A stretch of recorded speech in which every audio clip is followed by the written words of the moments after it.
What up? It's your boy, Incredible Man. I just seen Black Clover episode 93. As a manga reader, I knew it was coming, man. I knew it was coming, but at the same time, the way that they done it, and when they showed Yami's face,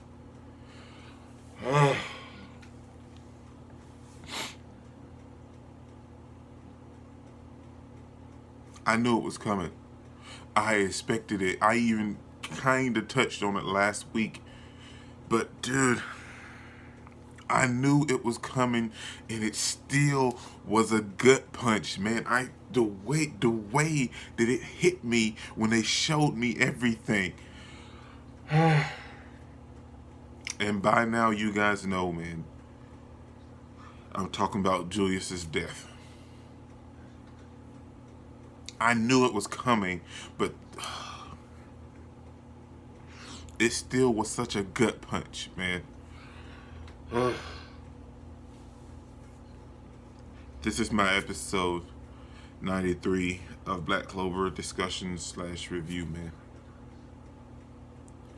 Normally, you guys know I can get so hyped, and there's so many moments of this episode that was so hyped, that was so fantastic that you could just fall in love with.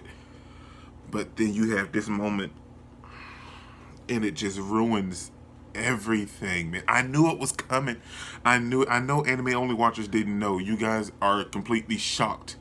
But I knew it was coming, and it still hit me surprisingly when they showed Julius and when they showed Yami's face. Everything was just let's talk about the episode, man.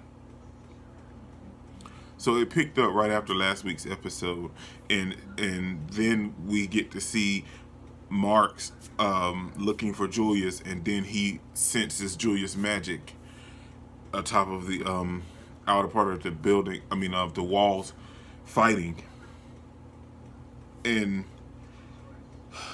Mark's has the reaction was like, well, hey, what's going on? And then all of the other guards around him was like, what's going to happen to the Wizard King? What's going to happen to Julius-sama? What's going on? And Marx immediately calmed them down, but at the same time, he was going through the same thing that was happening to them. And he was like, Julius won't die, it's Julius. And oh man, I knew it was coming.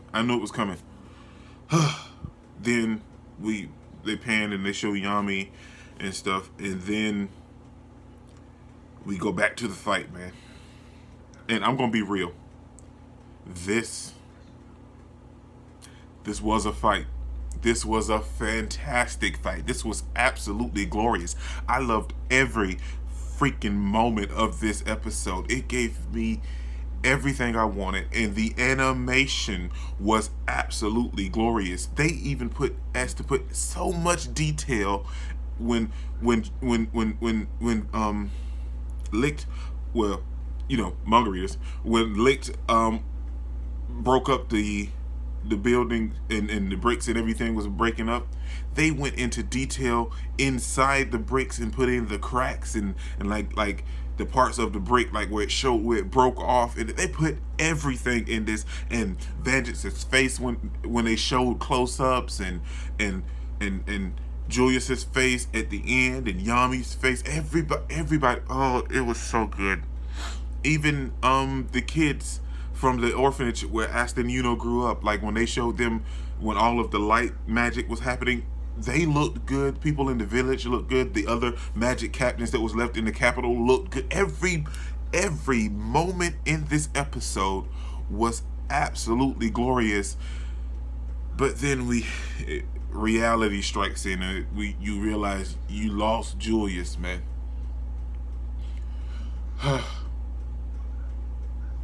Let's go, man. The fight was going, it continued, and Julius was, by the way, Julius is the freaking GOAT, okay? Let's be real, man. He was mollywhopping Vengeance, or Licht, manga readers, we know he was molly-whopping dude, man. His time magic was on point every single time, and it was just fantastic, man. It's like the moment he thought he had an edge, he didn't. Julius came right back at him with the boom bap, man, and gave him exactly what we wanted and was hoping was coming. And then we see Marks trying to contact all of the Magic Knight captains to tell them that Julius is fighting, and they showed everybody. And there's another huge moment that's coming up, and I love this whole arc that's coming that I want to talk about, but I'm not going to talk about it because if I do, I'm going to ramble and I'm going to go into some other stuff. But all of the captains get the message, and they're headed there, and the moment that they start to head there, they Vengeance slash Licht opens up this huge spell, man, that's full of light magic, and it just covers the whole Clover Kingdom, even out in the village where Asta and Yuno grew up at, man. And that's pretty far away from the capital. And it covers all of that. And just as he's ready to kill all of these innocent people, Julius comes through, man. But before I go on with that, there's another moment that I wanted to touch on that was absolutely glorious to me. We finally got to see Zara in action, man. And yes, Zara is Zora's father, in case you didn't know.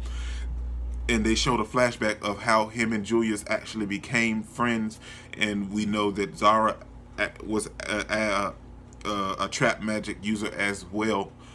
And he was betrayed by one of his fellow magic knights. And they killed him in duty while he was saving innocent people. That is so wrong. I understand why Vengeance slash Licht wants to enact vengeance upon these people because they're horrible people. But all of these people didn't do that to you. It was just some of the horrendous ones, but everyone didn't do that. And Zara and Julius, they were some of the best people from the kingdom that were good people. I'm sorry about the train, you guys. And then we get a little brief, flashback of Zara and Julius's friendship. And it was a great thing, man. And Zara's death is what enacted Julius to take on a different role as a wizard, as a magic knight, and as Wizard King. He racked up accolades, and he said he's going to change it from the top. He can't change it from within because there's no room, but he's going to change it from the top. And changing it from the top, he did, man, because that allowed all of the other Magic Knight captains now to be selected, and they're pretty much good captains. Even if it took a while for Fregelon always, just really accepted people like Asta, but some of the other ones did as well, like Jack and all of those. But it took Nozzle a little while, but he's finally coming around. It took a while, but Julius really changed the minds of the Magic Knights, man. And now back to that huge spell, man. That was just something that I just felt that I had to touch on. But back to this huge spell. Vengeance slash Licht was going to set it off. And Julius came through with the time magic Chrono Anastasius. And it took every sword and reversed it, man. That was such beauty. There was nothing in this episode that lacked or anything like that. I enjoyed every moment from start to finish, and my heart aches because we lost such a cool character in Julius Nova Chrono, man. Dude was absolutely fantastic. And the size of his grimoire, man. Manga readers knew, but anime only watchers, I know you guys are totally surprised and shocked by everything that happened. But I read the manga and I'm completely shocked and torn apart right now, man. But this episode was absolutely fantastic. But when Julius stopped the magic, man, and reversed all of the swords, at that time, Vengeance and Licht, he didn't have time to stop it because he stabbed him, man. And I don't care what nobody say. I know what's going on because I read the manga, but at that moment, I was pissed, man. It was so bad, man. I knew what was happening, but it still It still got me. That seeing that and then seeing Yami's face. Oh man, Yami's face. Oh, it got me so much, man. It got me so bad. And when Yami was like, I don't know what's going on, but he drew his sword.